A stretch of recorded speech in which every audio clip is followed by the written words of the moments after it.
Here's a detailed plan to a question from the 2013 paper. It was an essay question, question 6B, worth a third of the marks on the paper. That's 16 marks.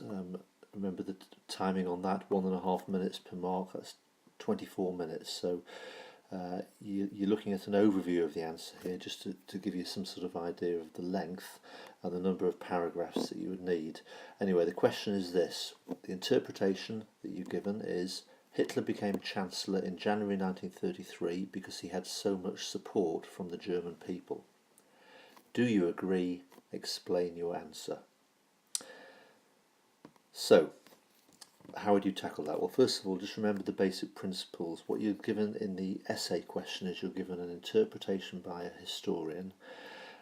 You're asked, do you agree with it? What that basically is saying is you need to present an argument, and then you also need to present a counter argument. You need to write a balanced answer in which you partly agree with it and you present the evidence that agrees with it, and then you present an alternative point of view. Then you weigh those up against each other and you reach a conclusion. Now, in this overview that you're looking at here, you can see the basic elements that we're talking about there.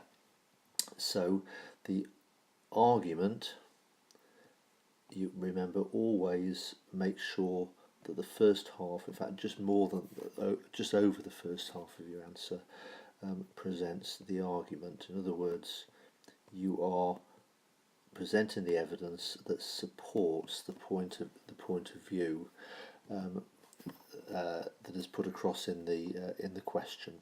Okay, so you actually, in this particular case, those 4 paragraphs that you're looking at, and we'll look at those in detail in a second, those 4 paragraphs are agreeing. They're saying, yes, there is a lot of evidence that the reason Hitler became Chancellor was because he had so much support. And then, in the next bit, those 2 paragraphs, what you do there is you present a counter argument. So you're saying, well, it wasn't just Hitler's popularity that got him into the position of Chancellor.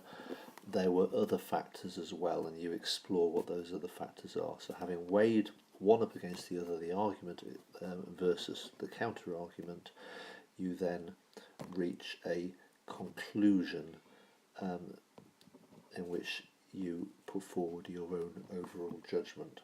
So that's an overview of the structure of the answer. Let's get into the details of what the answer would actually look like. Okay. So, introduction.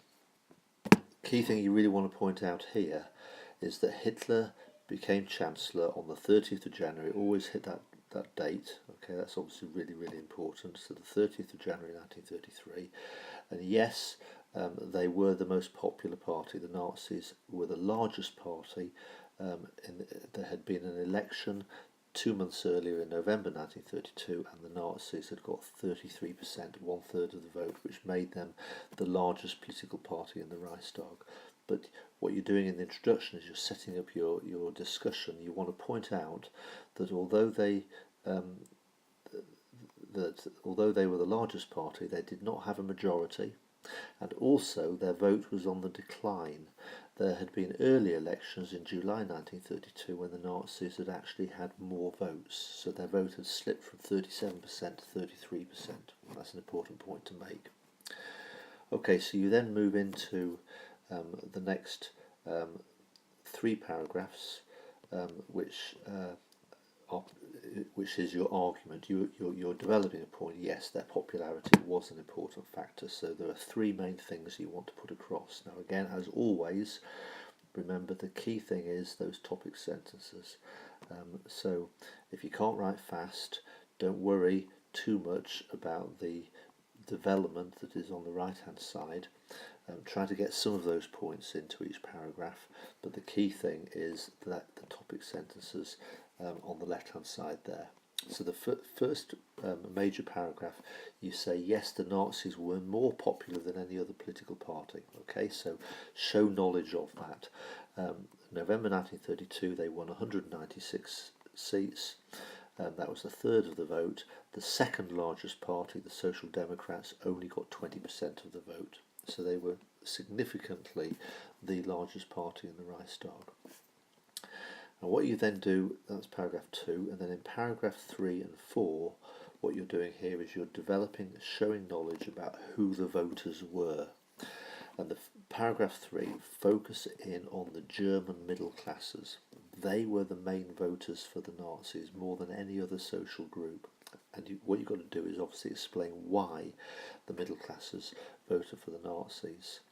Now, many of the middle classes lost jobs as a result of the Wall Street crash and the Great Depression.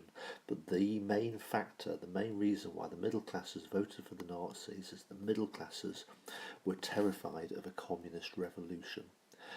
Support for the communists was on the rise. Okay, that's important.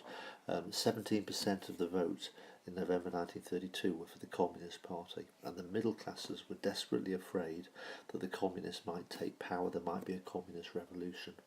And the Nazis seemed to be the only party who had the means to crush communism. If they were a party in power, they had the SA.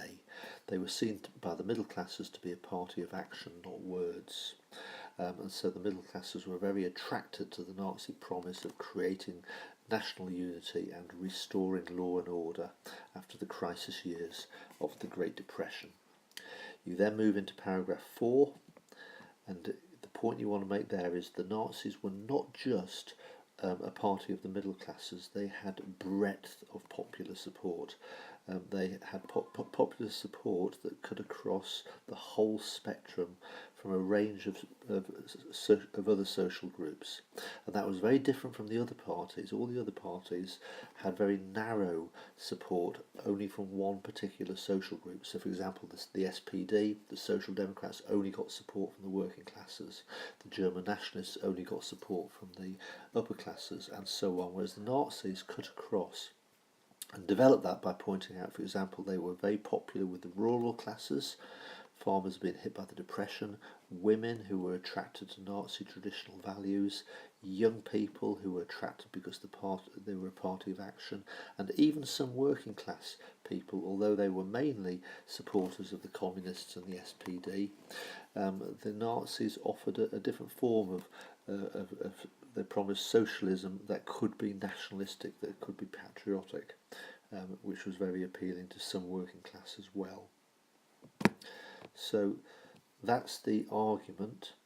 Moving on to the counter-argument, and you've got 3 main points you want to put across here. So in paragraph 5, in a sense this is a linking paragraph. You're saying, yeah, Nazi popularity was important, okay, it was important, but it was important to the powerful men who put Hitler into power. So they believed they could use Nazi popularity for their own interests. So that's the point you want to make there. And the key thing is that President Hindenburg was influenced in particular by von Papen, who believed that there was no alternative. If they didn't bring the Nazis into government, there would be civil war on the streets between the Nazis and the communists. So best to harness the Nazis, bring them into government and control them. And that was backed by businessmen who believed that the Nazis would serve their interests by crushing communism, and also the army leaders who believed Hitler in government would be useful to them because he would restore national honour and build up Germany's armed forces again. And then moving on to paragraph 6, the key point there is, and this is where you're moving into on the other hand, very much the counter-argument. There were other factors. It wasn't just the fact that the Nazis were popular, it was also the fact that the opposition was divided and weak. So you want to make the point here that the Nazi vote was on the decline when Hitler became Chancellor, but also make the point that the left-wing opposition, the Social Democrats and the Communists, between them, if you add up their votes, 20% plus 17%, if they had been prepared to work together, they would have outnumbered the Nazis, who only had 33% of the vote. But they were not prepared to join together, and that was a factor that helped Hitler get himself into the chancellorship. the weakness of the opposition, the fact they were divided. And then the final point in the essay is probably then the most important reason why Hitler was able to become Chancellor was not so much the fact that the Nazis were popular, but the way in which Hitler exploited that popularity and was able to sell the Nazis as the only alternative to government. So here you really want to push the fact it was things like Nazi propaganda, the role of Goebbels, the way propaganda was organised with the Gauleiters, the mass rallies, the flights over Germany, the party of action. Remember, the Nazis were a party who had a private army that could crush communism, and more than anything else, they were the only political party with a charismatic leader. The other political parties did not have personalities like Hitler with that presence. So, having made all of those points, you then move into the conclusion, pull it together. Yes, popularity was definitely an important factor. They were the largest party. They were the only party with mass support that could crush communism and stop civil war. This popularity made them very attractive to the influential men, the businessmen, etc., the army leaders that surrounded Hindenburg and persuaded him to offer the chancellorship. But popularity was not the only factor.